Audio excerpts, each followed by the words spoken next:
डोली ढोने वाले लोग हैं। दुल्हा का जो डोली होता है, दुल्हा का डोली ढोने वाले लोग हैं। उसमें हम भी 45 दिन ढोए थे और हमने 45 दिन में इसलिए छोड़ दिया कि हमको मालूम था कि हम इस दुल्हे को बहुत ढो नहीं पाएंगे। नमस्कार, आपके साथ मैं रोहित कुमार, आप न्यूज 4 नेशन पर।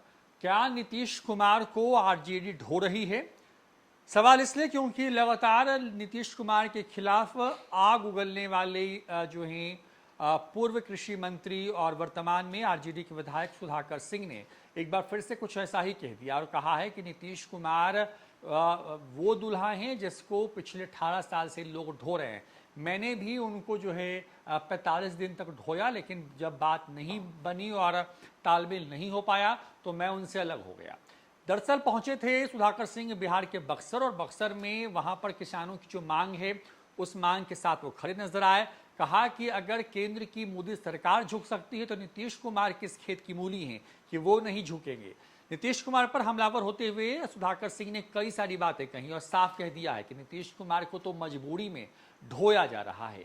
क्या कुछ कहने सुधाकर सिंह, किस तरीके से नीतीश कुमार के खिलाफ एक बार फिर से जहर उगला है सुधाकर सिंह ने, सुनवाते हैं आपको। सर, सरकार में आप भी थे या आप ही की सरकार चल रही है, फिर ऐसे परिस्थिति में क्या कहेंगे? देखिए, सरकार मेरी नहीं है, सरकार नीतीश कुमार की है। बंद करा दीजिए जो ना। पिछले 18 साल से हम लोग डोली ढोने वाले लोग हैं। दुल्हा का जो डोली होता है, दुल्हा का डोली ढोने वाले लोग हैं। उसमें हम भी 45 दिन ढोए थे और हमने 45 दिन में इसलिए छोड़ दिया कि हमको मालूम था कि हम इस दुल्हे को बहुत ढो नहीं पाएंगे। सर, एक सवाल और बन रहा है सर, जातीय जनगणना को लेकर लालू प्रसाद यादव और उपेंद्र कुशवाहा में भिड़ंत हो गई है। लालू जी कह रहे हैं कि ये कैंसर है, उपेंद्र कुशवाहा कह रहे हैं कि आपने मलाई मारी थी और डॉक्टर आप ही हैं। क्या कहेंगे सर? लालू प्रसाद जी का जो बयान है वो बयान को संदर्भों के आधार पर देखा जाना चाहिए। और ये लड़ाई बहुत लंबे समय से रही है और हम पार्टी की जो हमारी नीति है वो नीति भी बहुत साफ रहा है। कह सकते हैं कि इस देश में जातीय जनगणना अगर हुआ तो वो राष्ट्रीय जनता दल के मांग के आधार पे हुआ था। केंद्र की सरकार की थी, जिसका वो डेटा केंद्र की सरकार कहती है कि वो डैमेज हो गया था। लेकिन राज्य सरकार ने जो जनगणना बिहार के भीतर किया है वह जनगणना हो चुका है, सबके सामने वो है आंकड़े।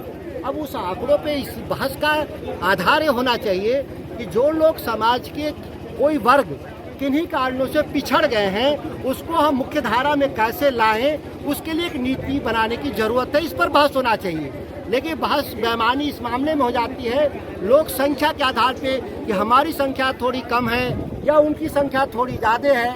ये जो तू मैं है ये औचित्यहीन है। इसलिए मैं कहा कि औचित्यहीन है कि उसका पर्पस से था भी नहीं। पर्पस वो था कि भारत के संविधान में साफ शब्दों में लिखा था कि समाज का कोई वर्ग किन्हीं कारणों से मुख्य धारा में पिछड़ गया है तो उसको विशेष अवसर दिया जाएगा और विशेष अवसर की जगह मुख्य धारा में उसको लाने का काम किया जाएगा। इसीलिए समाज में जो भी पिछड़ गए हैं वो किसी बिरादरी के, वो सभी लोगों के लिए समेकित नीति लाई जाएगी। इसके लिए आंकड़े आए हैं। ठीक है सर।